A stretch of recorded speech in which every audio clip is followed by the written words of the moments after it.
Eric Jackson Sr., who is recently retired Chaplain Lieutenant Colonel. Amen. Who spent 34 years in the military.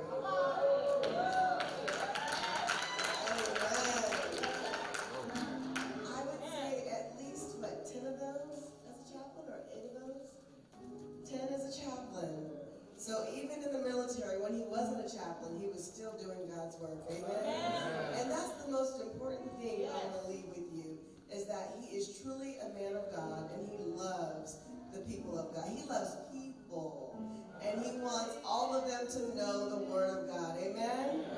Amen. So it's my pleasure and honor to introduce my husband, Dr. Eric Jackson.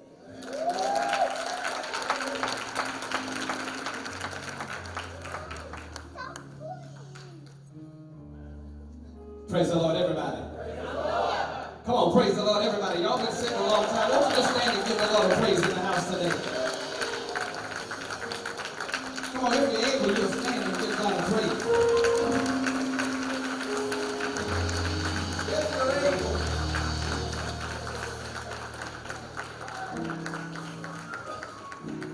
Amen.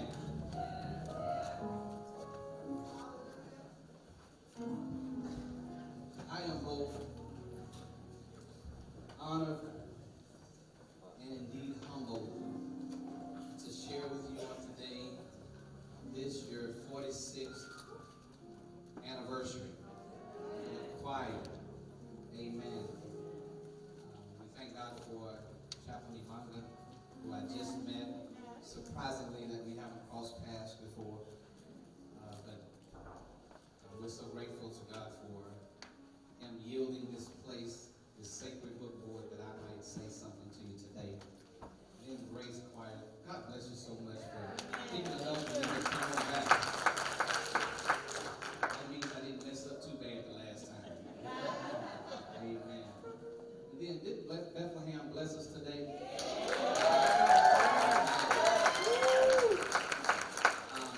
I know Pastor Davis knows Daniel well, but we have one of the best musicians in all of Washington State right now.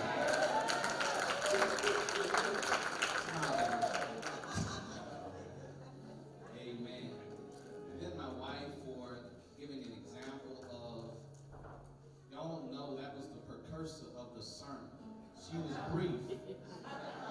And what she was saying in her brief introduction was, you be brief too.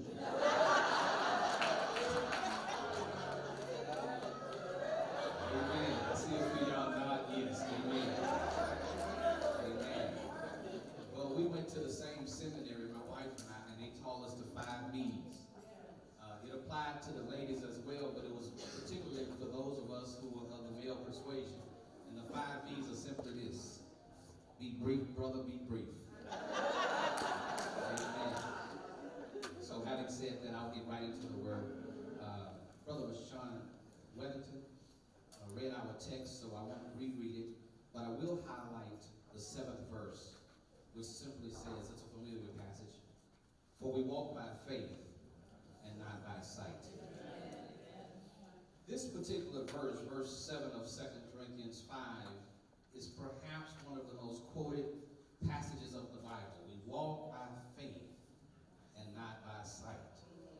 I would pause long enough to tell you that, if truth be told, many of us got to see it before we believe it.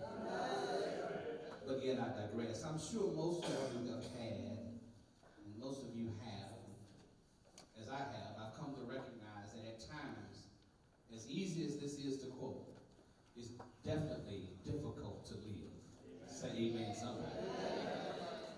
Well, this afternoon, this evening, I think it is now, I want to show you some of the other believers, just so I'm not by myself, who were challenged just as I am in their faith. So if you will, turn with me to Daniel, the 3rd chapter. We will shine the sermonic spotlight on 2 verses, verses 17 and 18. Say amen when you're there. Daniel, the 3rd chapter, verses 17 and 18. I'll read it from the New Revised Standard Version, and it simply says, "If our God, whom we serve, is able to deliver us from the furnace of the blazing fire, and out of your hand, O king, let him deliver us. But even if not, be it known to you, O king, that we will not serve your gods, and we will not worship the golden statue that you have set up." Say amen, everybody. Now, before we get into the message too far, into the message, let me ask you a question. Has anybody ever had one of those dreams that left you wondering? I mean, wondering what in the world was that all about? One of those dreams that when you woke up, you tried to go back to sleep to finish the dream. You try to doze off long enough to get some clarity. A dream that sent you looking for somebody that might be able to tell you what the dream was all about. Well, even dream experts and sleep researchers and doctors debate about what these dreams really mean. Psychoanalyst Sigmund Freud said, dreams are often the most profound when they seem the most crazy. Of course, you have to understand and know who Freud was. But anyway, have you ever had one of those kinds of dreams? I ask us, here in our text, King Nebuchadnezzar had such a dream. He dreams of a statue with a head of gold, chest and arms of silver, a belly and thighs of bronze, legs of iron, and feet of iron and baked clay. He dreams of a stone that destroyed the statue. Unfortunately for him, he had somebody who might be able to help him. So he calls Daniel. He calls Daniel. This is Daniel. He calls Daniel and he says, "Daniel, tell me the meaning of the statue in my dream." He says, "O king, you are the head of gold. After you, another kingdom inferior to yours will rise. Then a third kingdom, one of bronze, will rule over the whole earth. Finally, there will be a fourth kingdom. The God of heaven will set up a kingdom that will never be destroyed. It will crush all those kingdoms and bring them to an end, but it will endure forever." When Nebuchadnezzar hears this, and all he can think about is, I'm the head of gold. Isn't it strange how people hear what they want to hear?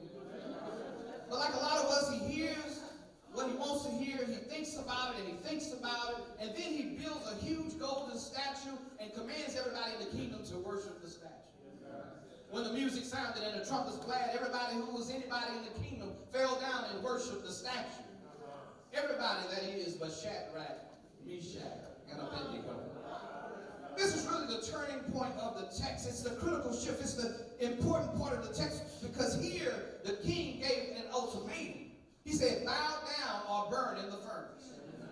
These three men still refused to bow down and worship the king's statue, so they were thrown into the fire and said, "We know that God is able, but even if he doesn't." Such a statement requires faith. It's such a statement that you can stand on, like our choirs doing today, who say, "We've come this far by faith." And this is really where we can connect the dots from your theme and preach from the topic, keeping the faith in troubling times. Now, I realize the very subject suggests that there will be times that won't be easy. There will be times that will require extreme faith. It is so because things can and probably will get tough if we tell the truth. Anyway, as Christians, we're supposed to be different. And what I mean is we're supposed to know that God is in control and that all things work together for our good. But if the truth be told, we get disappointed sometimes. And sometimes a lot of us, we're forced to be satisfied with God's permissive will versus God's perfect will. Oh, y'all gonna help me here? Here's the thing, in those times, we have to have an unshakable faith. We have to be able to trust God in spite of what it looks like. I heard somebody say one time, because what it looks like might not be what it is. The problem is, it's not always easy to walk by faith. It's not always easy to believe what you can't see. See, we talk about faith, and we talk about walking by faith and not by sight. However, most of us have lived long enough. We've been through enough to know that sometimes life will deal us a hand, whereas it seems we have no blame. Sometimes life will present challenges which seemingly have no answers, and we'll have problems without solutions. I've considered how so many folks have lost hope. You see them even in the military. There's so many folks who find it hard to keep the faith. I've considered how hard it is to walk by faith even when things are so discouraging. And I'm not trying to be discouraging, but at times I like Marvin Gaye, find myself wondering what's going on. See, we need to face the fact that at times, sometime in our lives, we might have to go through some tough seasons. We might have to face some troubling times. We might have to go through to get to where God wants us to be. So we find ourselves facing difficult times, even in the midst of celebrating. Times when things will go contrary to our plans. I don't know about you, but I've had some times not to go my way. Even now, when I think about how things are going, I've had some hopes and some expectations that have gone awry. These days, we wonder whether each new day will bring more disappointment and more heartache. But check this out. Some folks might want to convince us that nothing bad will ever happen, particularly if you're saved. And I might not get more amens if I tell you that everything that we have is divinely protected. In fact, it's more popular to preach that the enemy can't touch us. Yes, it's true that no weapon formed against you shall prosper. It's true that greater is he that's in you than he that's in the world. But remember, Jesus said, in this world, you shall have trouble. I wish I had a praying church. A lot of folk walk around with their heads in the sand, believing that nothing bad will ever come their way. And when it does, their faith is rocked and is not strong enough to overcome the troubles that they face. Now, don't get me wrong. I realize that it ain't easy. And just as the devil was able to afflict Job, just as these Hebrew boys were cast into the fire, more likely than not, our faith has got to face the reality that bad things will come our way. See, it takes a lot of faith to stand for God. But even more, it takes a stronger faith to go through the fire than it does to escape the fire altogether. I don't know about you, but I understand that life is almost always uncertain. We don't know what the rest of the days hold, yet alone our tomorrows. Situations come up, they strip away all of our control, and I'm sure you'd agree with me that situations and circumstances arise that catch us off guard. Life has a way of either making us stronger or making us throw our hands up. It often forces us to either stand for what we believe or back away from what we've been taught. All I'm trying to tell you is standing on your faith ain't always easy. I know that ain't grammatically correct, but follow me if you will. The problem is too often we follow our gut instead of following God. But we need to line ourselves up with God's will and obey what God says. Is there one witness in the house? I need you to know that there's nothing more tragic than when there's a believer who gives up on their faith in God for temporary gain. When we don't stand for God, in essence, we're saying that God's not worthy of our faith. But we ought to be faithful and follow Jesus. We may not be thinking about it, but I want you to know today it ain't always easy. Somebody shout, it ain't easy. Truth is, it can be downright tough to stand for God, especially when your livelihood is threatened, when your comfort is threatened and called into question, even when your faith is shaken. That's kind of how it was for Shadrach, Meshach, and Abednego. Their situation was bad. It didn't look good for them. Their outlook was grim, and their future seemed hopeless. They were facing imminent death, and they were being forced to compromise their faith. Worst of all, they were being told to deny God altogether. As bad as it was, in the midst of this troubling text, we can learn three things from these brothers. Let me share with me now. Get out of your way. First of all, they stood. Look this way and tell me they stood. When the statue was built, it didn't just create a problem, but the situation changed. The king and his underlings tried to force everybody to worship a pagan statue.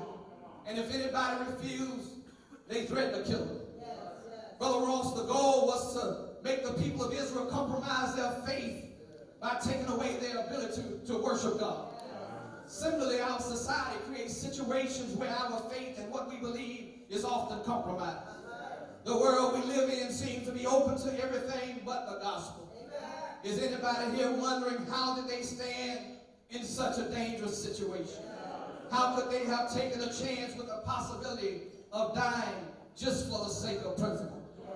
I know that was back then, but how can we stand under such pressures today? Well, Paul tells us in Ephesians to stand. Having done all to stand, stand. And so it was with these men of faith, they stood. Secondly, they trusted. Turn to your neighbor and tell them they trusted. They trusted. A lot of people find themselves in the same place that these Hebrew boys were in. The same place that many of us are in today. The same place that I've been in lately. They find themselves wondering, why do I have to go through all these hard times? Why does it seem like the more I try, the harder things get? Wondering, why does it seem as though I'm always going through? Anybody talking to anybody? Wondering, why do bad things happen to good people? Wondering, why do I keep getting trouble after trouble? Why do I keep hooking up with the wrong person? Why did this have to happen? Why me? Why? Why? We have a lot of whys. Some people think that their problems are too big and too many and too heavy and too much to bear. They think that since they prayed and it seems that nothing has happened, that God's not going to answer their prayers.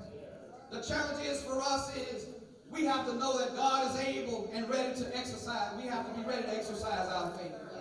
We got to be ready to trust God even when we can't see God moving. That's exactly what we see in this text. Shadrach, Meshach, and Abednego, where they were put into a tough situation. They were between a rock and a hard place. However, they help us to see that God-sized problems need God-sized solutions. And check this out. Nebuchadnezzar asked these three brothers, what God will be able to deliver you from my hand? Now, this seemed like a rhetorical question to us. But much to the king's surprise, these brothers didn't treat it like a rhetorical question at all. Now, the king wasn't really looking for information. He was just trying to make a point. No, he wasn't looking for a name. He was simply saying, you need to understand there is no escape. There's no way out of this situation. You're in my hands. You better obey me or else I'm in control of your life. It's my way or no way. I don't know about you, but I'm so glad I'm not in the hands of folk around me. Folk who think they are in control of my future. I wish you could hear that there may be some times in your life when it seems all hope is gone. Times when it seems like there's no way out.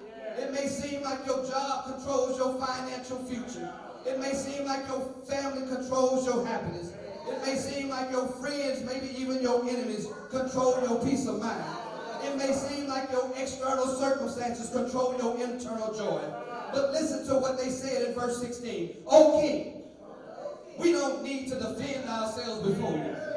If we're thrown into the blazing furnace, if we're thrown into the situation, if things don't look bad, if things look bad, the God we serve is able. Somebody shout, he's able. They said, oh, our God is able to save us from it, and he will rescue us from your hand. Let me pause to tell you that this is an awesome statement and an act of faith. God is able to save us from the furnace. He's able to rescue us from danger. He's able to deliver us even from the king's hand. Our God is able. Brothers and sisters, the God we serve is able. He's able to do exceeding abundantly above more than we could ask or think. Help me preach and shout, God is able. Listen, Shadrach, Meshach, and Abednego, they didn't try to control the situation. Why? Because it was literally out of their hands. It's good that some stuff we can't control. These brothers had a choice to make: either bow down like the king told them to and sacrifice their relationship with God, or stand for God and trust God to deliver them. Are you hearing me?